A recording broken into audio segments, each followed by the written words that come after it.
Budget से पहले railway कर्मचारियों का बड़ा दाव, ओपीएस से लेकर टैक्स छूट तक 21 मांगे पीएम तक पहुंची। क्या आप जानते हैं देश की लाइफलाइन कही जाने वाली रेलवे को चलाने वाले कर्मचारियों की सबसे बड़ी मांग क्या है और क्यों बजट से ठीक पहले एक चिट्ठी ने दिल्ली के पावर कॉरिडोर में हलचल मचा दी है? ओपीएस की वापसी, टैक्स में बड़ी राहत और कोविड शहीदों के परिवारों के लिए मुआवजा। आज द विवेचना में हम खोलेंगे उस 21 सूत्रीय मांग पत्र की परतें जो सीधे प्रधानमंत्री तक पहुंच चुका है। नमस्कार, आप देख रहे हैं द विवेचना और मैं आपकी होस्ट चारू। केंद्र सरकार के बजट 2026-27 से पहले रेलवे कर्मचारियों और पेंशनर की उम्मीदें एक बार फिर आसमान छू रही है। वजह है national federation of Indian railwaymen का वो पत्र जो सीधे प्रधानमंत्री नरेंद्र मोदी के लिए लिखा गया। सबसे पहली और सबसे बड़ी मांग है ओल्ड पेंशन स्कीम यानी ओपीएस की बहाली। एनएफआईआर का तर्क साफ है, रेलवे कर्मचारी दिन रात जोखिम में काम करते हैं, उनकी जिम्मेदारियां किसी भी रक्षा बल से कम नहीं। तो फिर 2004 के बाद लागू एनपीएस क्यों? क्या सरकार ओपीएस पर दोबारा सोचने जा रही है? यही सवाल आज हर रेल कर्मी के मन में है। अगली बात है महंगाई का वार। महंगाई आसमान पर है और जेब पर सीधा असर पड़ रहा है। एनएफआईआर ने इंटरिम रिलीफ देने वाली मांग की है ताकि बढ़ती कीमतों पर कुछ राहत मिल सके।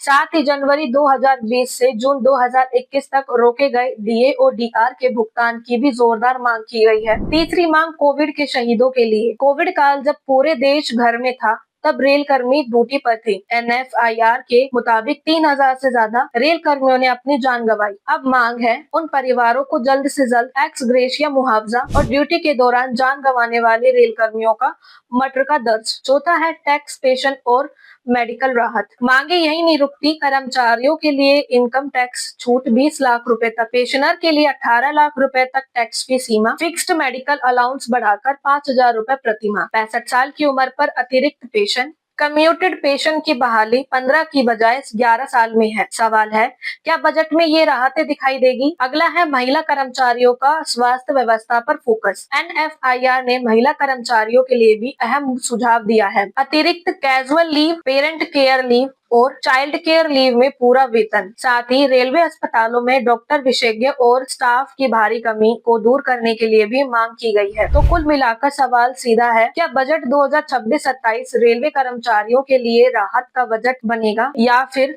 ये 21 मांगे एक बार फिर फाइलों में दबकर रह जाएगी? आपका क्या मानना है, ओपीएस की वापसी होनी चाहिए या नहीं? कमेंट में जरूर लिखिए। ऐसे ही गहराई से की गई विश्लेषणात्मक खबरों के लिए द विवेचना को सब्सक्राइब करें, वीडियो को लाइक करें।